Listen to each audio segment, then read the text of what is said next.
신분증 제시하세요. 형사의 차가운 목소리가 조사실에 울려 퍼졌습니다. 하지만 앞에 앉은 여성은 미동도 하지 않았죠. 소진은 차분하게 고개를 들어 형사를 바라보며 말했습니다. 신분증 없습니다. 보여드릴 수도 없고요. 뭐라고? 장난하나? 형사들이 비웃음을 터뜨리려던 순간 조사실 문이 열렸습니다. 고위 간부가 들어왔고 소진을 본 순간 얼굴이 굳어졌죠. 잠깐 707 맞나? 간부의 속삭임에 조사실 분위기가 순식간에 얼어붙었습니다.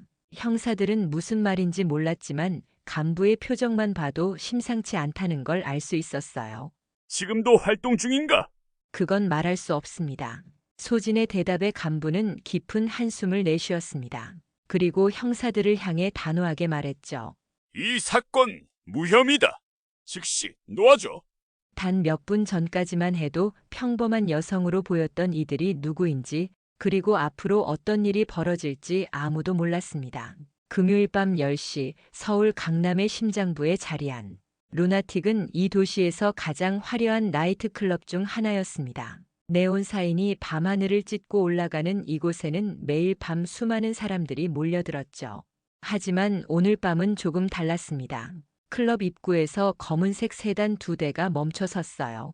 차에서 내린 건 4명의 여성이었습니다. 소진, 지현, 미라, 그리고 유나. 겉보기엔 평범한 직장인들처럼 보였지만 그들의 걸음걸이와 시선 처리는 범상치 않았죠. 주변을 스캔하는 듯한 눈빛, 어깨의 각도, 심지어 핸드백을 드는 방식까지도 뭔가 다른 느낌이었습니다. 오늘 밤 백룡파가 전세 냈다고 했지? 소진이 작은 목소리로 물었습니다. 맞아요. 3층 전체를 빌렸다고 하더라고요. 지연이 대답했어요. 클럽 내부는 이미 뜨거운 열기로 가득했습니다. 쿵쾅거리는 베이스 소리에 맞춰 사람들이 춤을 추고 있었고 바텐더들은 화려한 손놀림으로 칵테일을 만들어내고 있었죠. 하지만 네 여성은 이런 분위기에 휩쓸리지 않았습니다. 그들에겐 다른 목적이 있었거든요. 엘리베이터를 타고 3층으로 올라가자 분위기가 확연히 달라졌습니다. 여기는 일반 손님들이 올 수 없는 곳이었어요.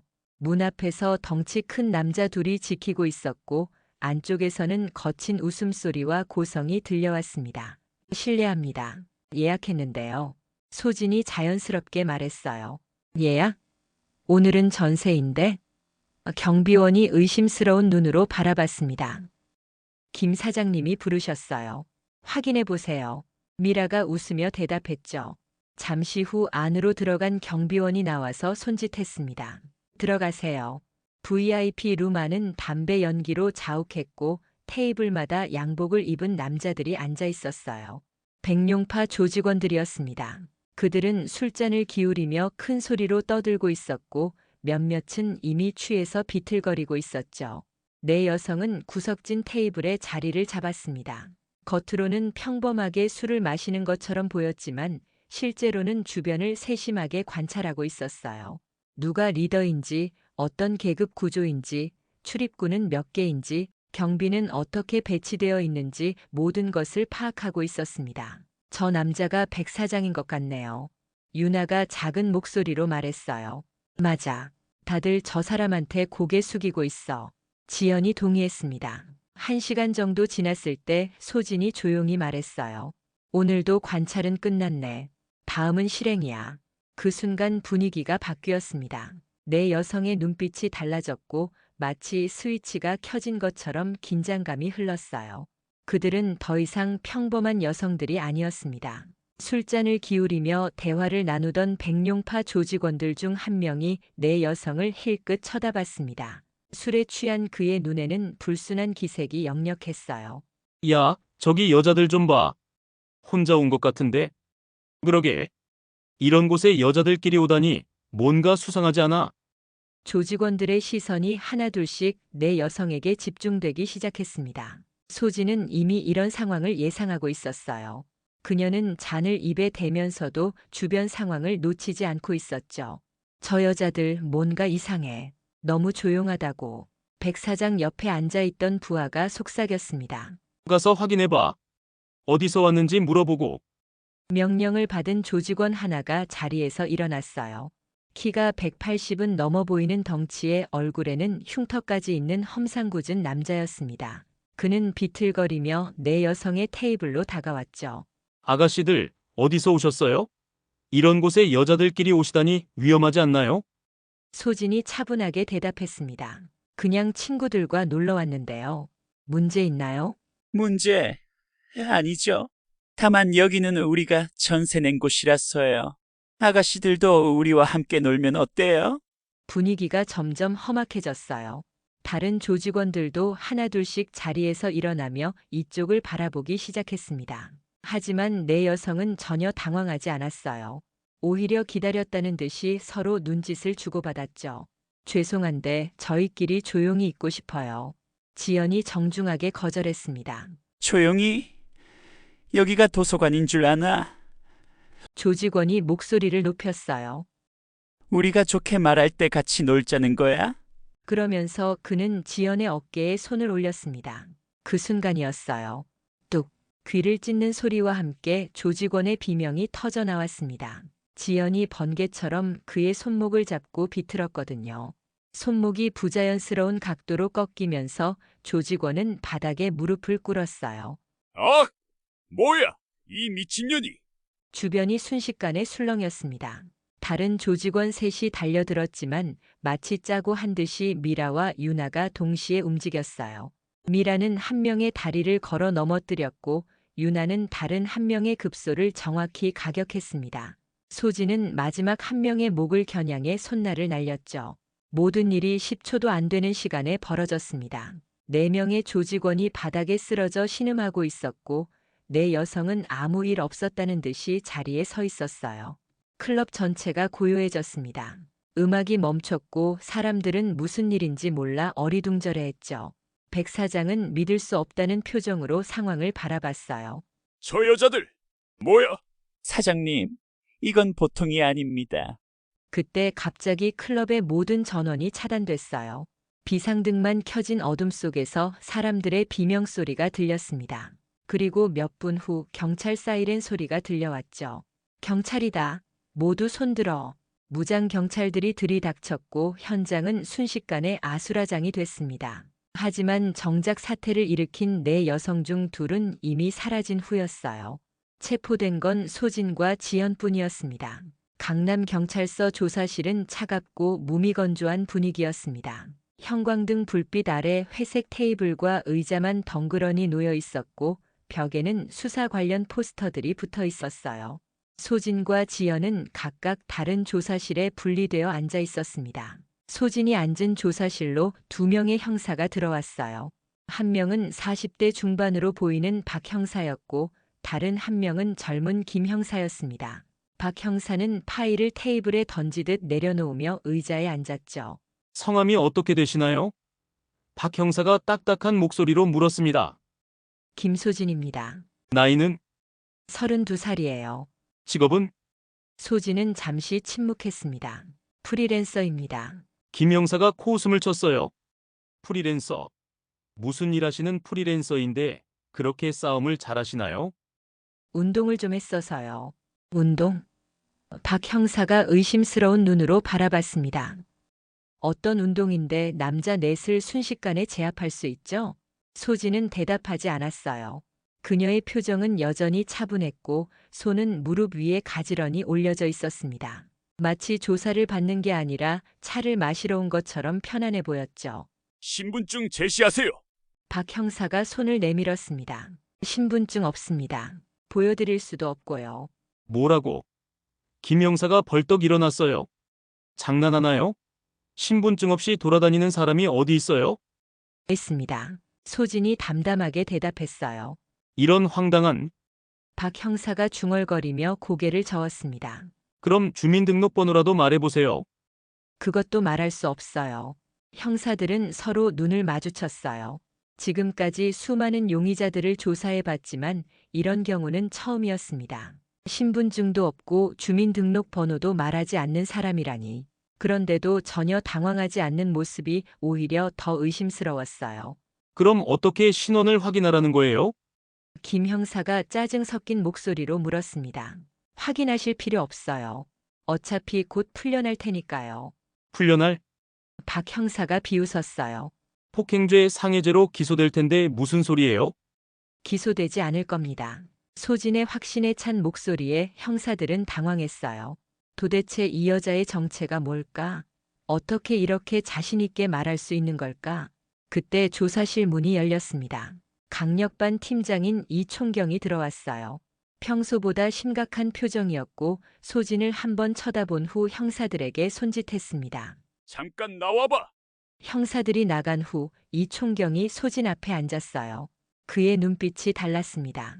의심이나 경계가 아닌 뭔가 아는 사람을 보는 듯한 시선이었죠. 잠깐.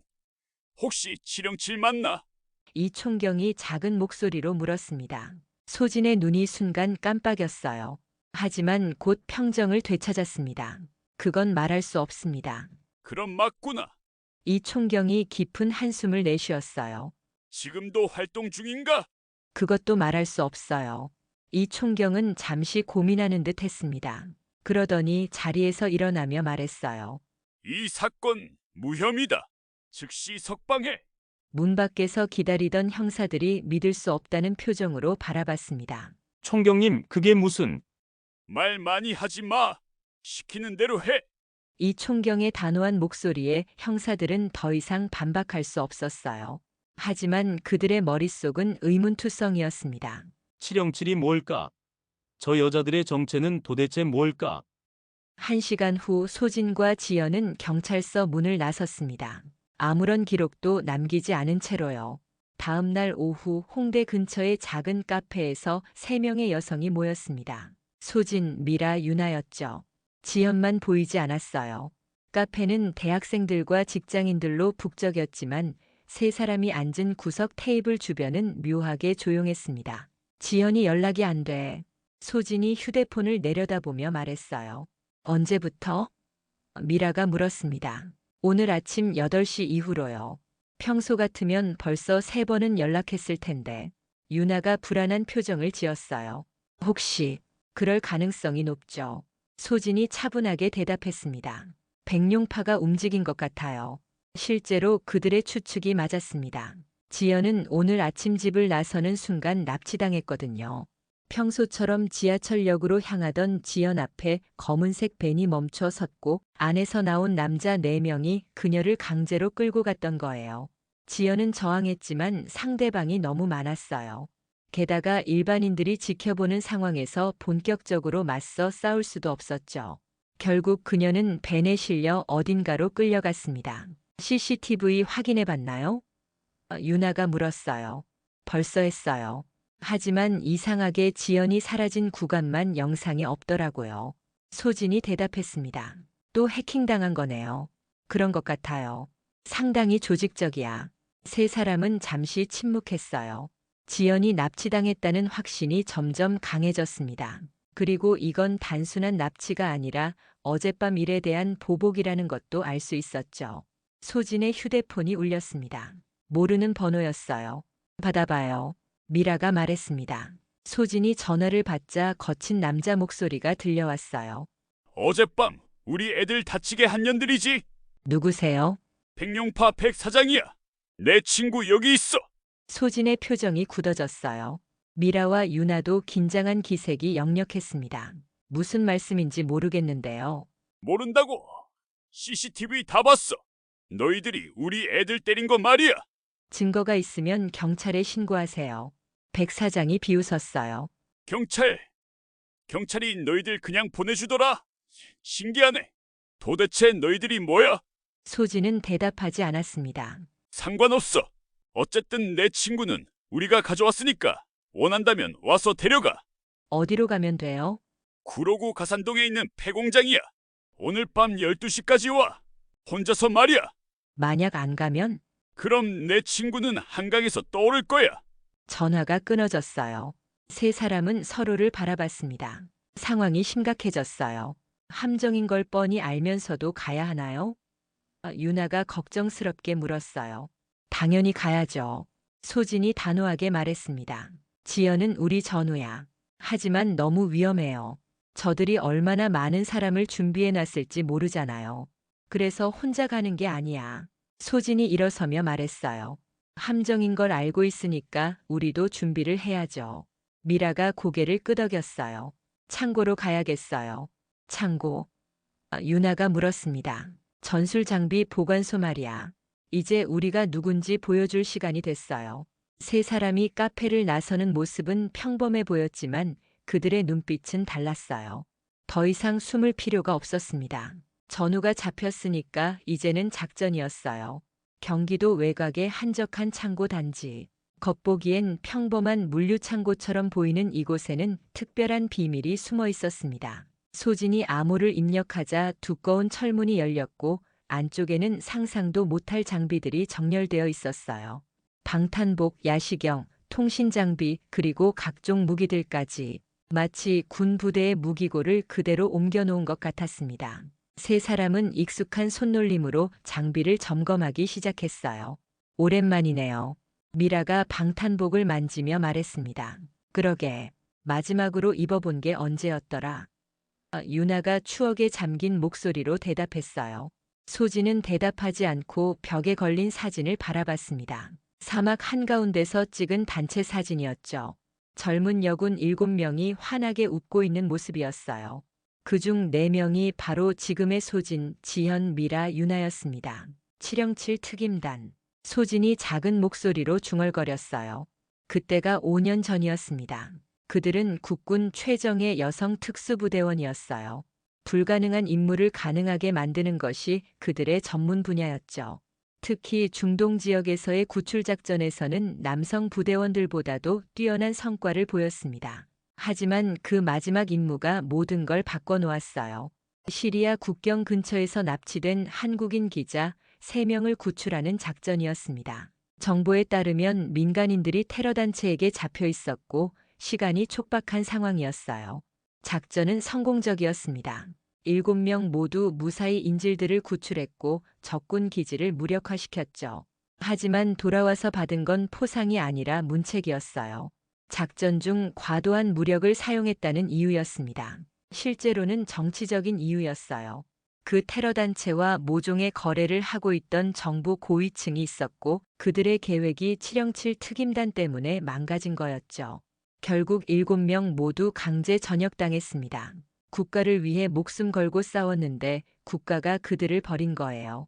더 충격적인 건 그 후 언론의 작전 실패로 인한 책임자 처벌이라고 발표된 것이었습니다. 아직도 화가 나요. 유나가 주먹을 꽉 쥐며 말했어요. 그때 우리가 구한 기자 중 1명 기억해요? 이제 국회의원이더라고요. 미라가 씁쓸하게 웃었습니다. 감사 인사 한 번 없었죠. 소진이 말했어요. 하지만 그들은 포기하지 않았습니다. 군에서는 쫓겨났지만 정의에 대한 신념만큼은 버리지 않았어요. 각자 다른 삶을 살아가면서도 연락을 유지했고 때로는 이렇게 모여서 세상의 불의에 맞서 싸웠습니다. 물론 공식적인 활동은 아니었어요. 경찰이나 정부 기관에서 해결하지 못하는 일들, 혹은 해결하려 하지 않는 일들을 그들만의 방식으로 처리했죠. 백룡파 같은 조직 폭력배들도 그중 하나였어요. 이번 작전은 좀 달라요. 소진이 장비를 정리하며 말했습니다. 뭐가 달라요? 미라가 물었어요. 지금까지는 정의 실현이 목적이었다면 이번엔 전후 구출이야.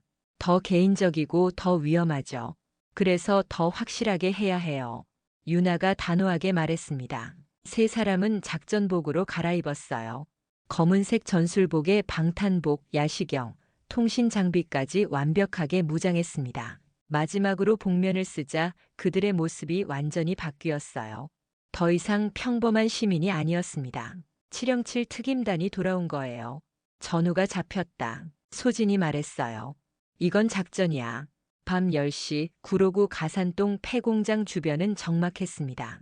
가로등마저 제대로 켜지지 않아 어둠이 짙게 깔려 있었어요. 하지만 이 어둠 속에서 3개의 그림자가 조용히 움직이고 있었습니다. 소진은 공장에서 500m 떨어진 언덕 위에 있었어요. 손에는 최신형 드론 조종기가 들려 있었고 작은 화면에는 공장 내부 상황이 실시간으로 전송되고 있었죠. 드론은 소음이 거의 없어서 아무도 눈치채지 못했어요. 미라 들려? 소진이 무전기에 대고 작은 목소리로 말했습니다. 네, 들려요. 저는 공장 후문 쪽에 도착했어요. 유나는 정면 주차장에 있습니다. 차량 6대 확인했어요. 소진은 드론 화면을 주시하며 상황을 파악했어요. 공장 내부에는 10명 정도의 남자들이 있었고 그중 절반은 입구와 출구를 지키고 있었습니다. 나머지는 공장 중앙에 모여서 뭔가를 이야기하고 있었어요. 지연이 보여? 미라가 물었습니다. 아직 못 찾겠어요. 아마 다른 층에 있을 거야. 드론을 2층으로 올려보냈더니 작은 사무실 같은 곳이 보였어요. 그리고 그곳에서 의자에 묶여있는 지연의 모습이 포착됐습니다. 다행히 큰 부상은 없어 보였지만 입에는 테이프가 붙어 있었어요. 찾았어요. 2층 사무실에 있어. 경비는 사무실 문 앞에 1명, 복도에 1명 더 있네요.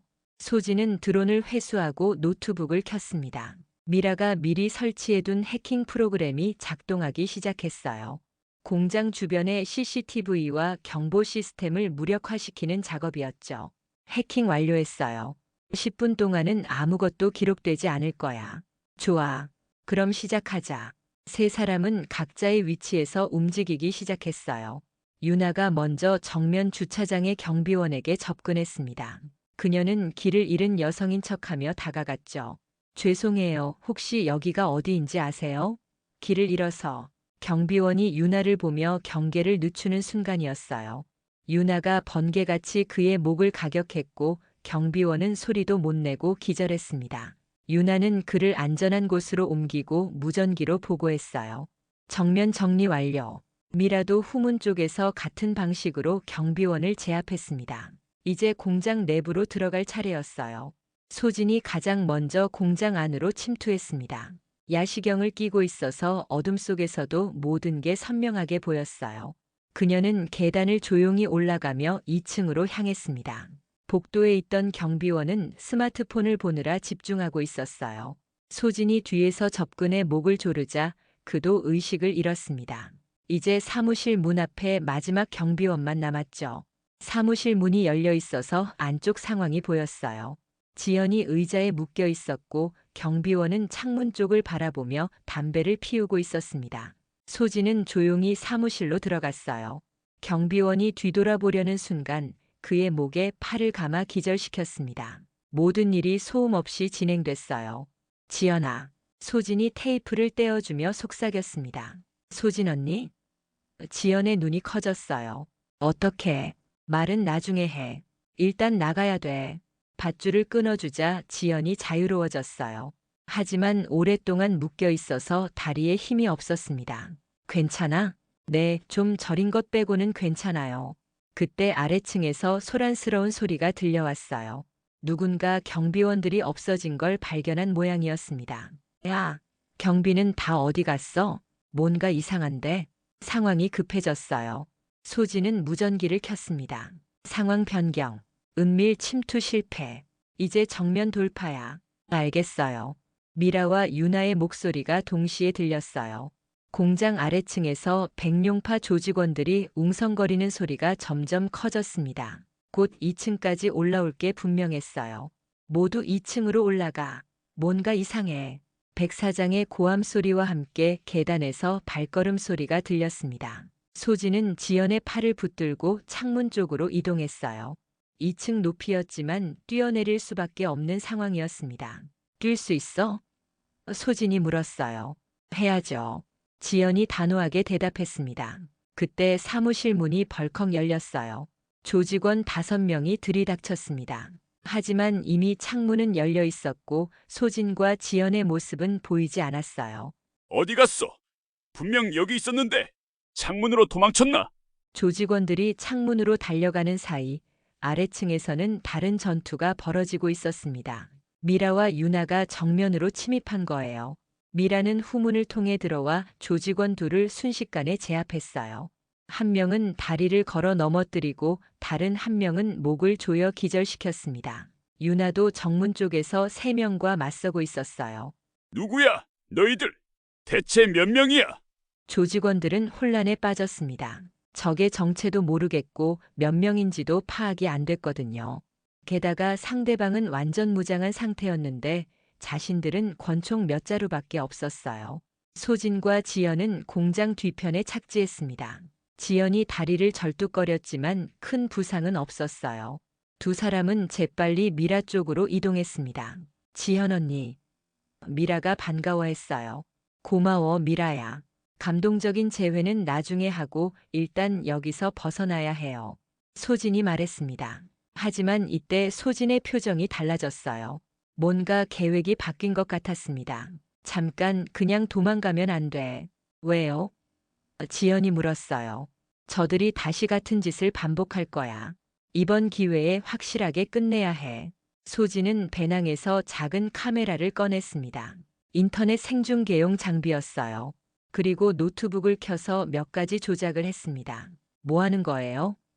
미라가 궁금해했어요. 백룡파의 모든 범죄를 세상에 공개하는 거야. 증거도 확보하고. 소진은 이미 며칠 전부터 백룡파의 범죄 증거들을 수집해 두었어요. 돈 세탁, 마약 거래, 폭력 동영상들까지 모든 게 준비되어 있었습니다. 이제 생중계를 통해 실시간으로 공개할 차례였어요. 생중계 시작합니다. 소진이 노트북을 조작했어요. 동시에 네 사람은 다시 공장 안으로 들어갔습니다. 이번엔 숨을 필요가 없었어요. 카메라가 모든 걸 기록하고 있었거든요. 공장 내부는 아수라장이었습니다. 조직원들이 여기저기 쓰러져 있었고 백 사장은 부하들과 함께 구석에 몰려 있었어요. 나와! 어디 숨었는지 알고 있어! 백 사장이 소리쳤습니다. 그때 네 명의 복면을 쓴 여성이 당당하게 나타났어요. 모두 완전 무장 상태였고 그들의 움직임은 전문가 그 자체였습니다. 누구야, 너희들? 국정원이야? 경찰이야? 그런 건 중요하지 않아요. 소진이 변성기를 통해 대답했습니다. 카메라는 모든 상황을 생중계하고 있었어요. 동시에 백룡파의 범죄 증거들이 화면에 나타나기 시작했습니다. 돈 세탁 장부, 마약 거래 대화록, 폭력 동영상까지 모든 게 공개됐어요. 저게 뭐야? 백 사장이 당황했습니다. 인터넷에서는 이미 난리가 났어요.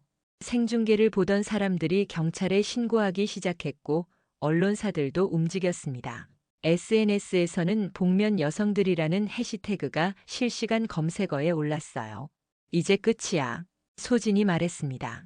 마지막 대결이 시작됐어요. 하지만 이미 승부는 정해져 있었습니다. 전문가와 아마추어의 차이였거든요. 10분 후 백룡파 조직원들은 모두 제압됐고 경찰 사이렌 소리가 들려왔습니다. 경찰이 온다. 이제 빠져나가자. 소진이 말했어요. 생중계는 계속되고 있었지만 네 사람의 얼굴은 끝까지 공개되지 않았습니다. 복면과 변성기 때문에 그들의 정체는 여전히 미스터리였어요. 일주일 후 서울 곳곳에서는 여전히 그날 밤의 여파가 계속되고 있었습니다. 백룡파 사건은 모든 언론의 톱뉴스였고 인터넷에서는 연일 화제가 되고 있었어요. 오늘도 복면 여성들의 정체를 둘러싼 추측이 이어지고 있습니다. 카페 텔레비전에서 뉴스가 나오고 있었어요. 앵커는 심각한 표정으로 계속 보도했습니다. 검찰은 이들을 테러 조직으로 규정하고 수사를 확대하고 있다고 발표했습니다. 하지만 시민들 사이에서는 현대판 의적이라며 지지하는 목소리도 높아지고 있는 상황입니다. 그 카페 구석에서 4명의 여성이 조용히 차를 마시고 있었어요. 소진, 지현, 미라, 유나였습니다. 그들은 평범한 직장인처럼 보였고 아무도 일주일 전 그 사건의 주인공들이라고 생각하지 못했죠. 언론에서는 우리를 테러범이라고 하네요. 지연이 씁쓸하게 웃었어요. 예상했던 일이에요.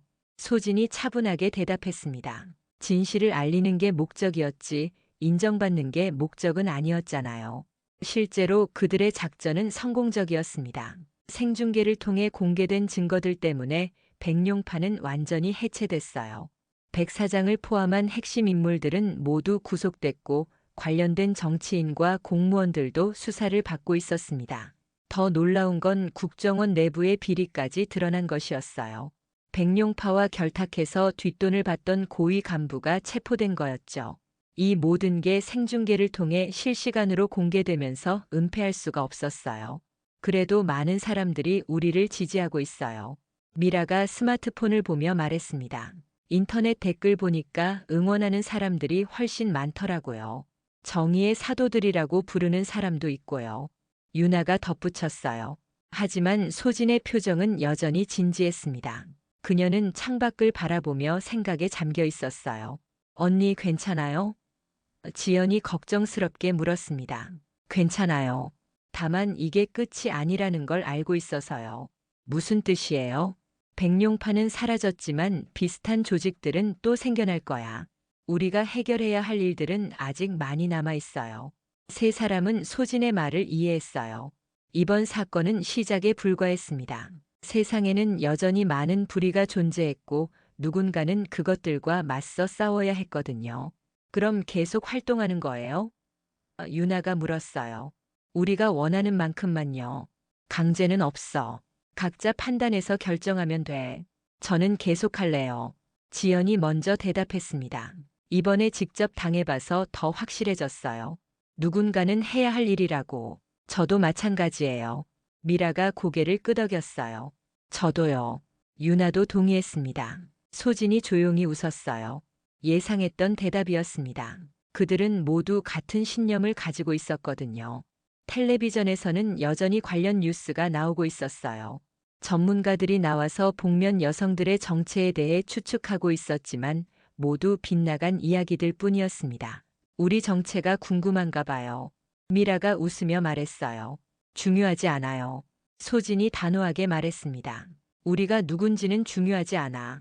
할 일은 했으니까. 그녀의 말에 세 사람이 고개를 끄덕였어요. 정말로 중요한 건 그들의 정체가 아니라 그들이 이뤄낸 결과였습니다. 불의에 맞서 싸우고 정의를 실현하는 것. 그게 전부였어요. 카페를 나서는 네 사람의 모습은 평범했습니다. 하지만 그들의 마음속에는 새로운 다짐이 있었어요. 언제든지 다시 복면을 쓰고 나설 준비가 되어 있었습니다. 거리 곳곳에서는 여전히 사람들이 복면 여성들에 대해 이야기하고 있었어요. 누군지는 모르지만 그들이 다시 나타나기를 바라는 마음으로 말이죠. 여기까지 시청해 주셔서 감사합니다. 구독, 좋아요 잊지 마세요.